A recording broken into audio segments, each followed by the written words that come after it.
இருக்கக்கூடிய குழந்தைகளுக்கான படம்ங்கிறது குழந்தைகளோட உலக காட்டணுமா அல்லது குழந்தைகள் ரசிக்கிற மாதிரி இருக்கணுமா? இது ரொம்ப இதுதான் ஒரு பெரிய ஒரு அந்த பேலன்ஸ் புரிஞ்சுக்கிறது தான் ரொம்ப இதா இருக்கு. நம்ம வந்து பெரியவங்களுக்கான ஒரு கதை எழுதும்போது, அவங்களுக்கு வந்து நம்ம புத்திமதி சொல்லணும்னு நம்ம நினைக்கிறது இல்ல. ம். ஆனா குழந்தைகளுக்கான படம் எடுக்கிறவங்க வந்து, அது அவங்களுக்கு பிடிச்ச மாரியே எடுக்கிறதா, இல்ல அவங்களுக்கு வந்து நல்ல விஷயத்த சொல்றதுக்காக, கடத்துறதுக்காக எடுத்துக்கிறதான்னு ஒரு ஒரு டைலமா இருக்கு இல்லையா? இத வந்து ஒரு டைரக்டர் எப்படி பேலன்ஸ் பண்றாருங்கிறது தான் அந்த படத்தோட முக்கியமான ஒரு விஷயமா இருக்கு. பெரும்பாலும் வந்து அ க ஒரு அவங்களுக்கு பிடிச்ச ஒரு ஃபேண்டஸியோ, சாகசத்தையோ கொண்டு போயிட்டு, கடைசியா ஒரு கருத்து சொல்ற மாரியான ஒரு இதுல முடிக்கிறாங்க. நீங்க முன்னாடி ஒரு கேட்ட கேள்வி வந்து ரொம்ப முக்கியமான கேள்வி. ஓடிடில வந்து இது குழந்தைகள் இருக்கணும்.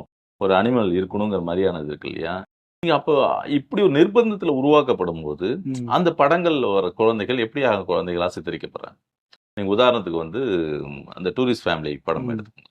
அந்த ஒரு குழந்தை இருக்கு. நீங்க அந்த குழந்தையோட கேரக்டருக்கு பதிலு, நீங்க இதுக்கு முன்னாடி சந்தானம் நடிச்சிருந்தார் இல்லையா? சந்தானத்த அந்த கதாபாத்திரத்துல பொருத்த முடியும். சூரி வந்து ஒரு காமெடி முன்னாடி நடிச்சிருந்தார் இல்லையா? அவரு அந்த இடத்துல பொறுத்திட முடியும். அந்த பையன எடுத்துக்கிட்டு, அந்த பையன் செய்யறது எல்லாத்தையும் அந்த அவங்க கேரக்டர் பண்ணா, அது அப்படியே சசியோட ஃப்ரெண்ட் இல்ல. அங்க ஒரு ஒரு காமெடி ஒண்ணு இருக்கு இல்லையா? காமெடியன் ரோல் இருக்கு இல்லையா? அது வந்து சரி. அது அந்த அந்த ஒரு அந்த பையனோட வயதுக்கு மீறி ஒரு இது குடுக்குற குணங்கள் இருக்கு இல்லையா? உடனே அந்த போலீஸ்கார் கையில இருந்து பச்சை குத்துனத பார்த்து அதுக்கு ஒரு கதை கிரியேட் பண்ணி சொல்றது இதெல்லாம் இருக்கு இல்லையா? இது வந்து அந்த வயதுக்கு மீறின ஒண்ணு குடுக்கறது ஒரு பக்கம். அந்த இவங்க கேட்கறாங்க. இப்போ ஒரு காமெடியன விடவும் ஒரு குழந்தை இருந்தா, அது ஒரு குடும்பமா உட்கார்ந்து பார்க்கறப்ப கம்ஃபர்டபுளா இருக்கும்னு நெனைக்கிற ஒரு சூழல் உருவாக்கு இல்லையா?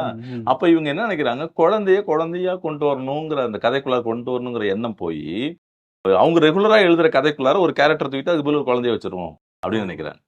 ஆனா இது அஞ்சலி டைம்ல இருந்தே இந்த ஒரு விமர்சனம் இருக்குது. குழந்தைங்க ரொம்ப என்ன இப்படி இவ்வளவு அதிக பிரசங்கத்தனமா பேசுறாங்க குழந்தைங்கன்னு இப்பவுமே இந்த படங்களப்பவும் அந்த விவாதம் சமூக ஊடகங்கள்ல வந்தது. இது அஞ்சலி டைம்னு இல்ல.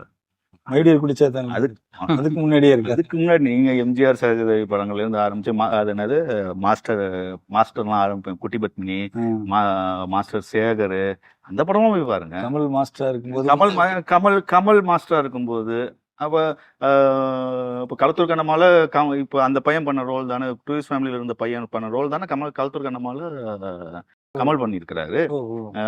பார்த்தால் பசி தீரும் படத்துல வந்து கமல் பண்ண ரோல் அதானே.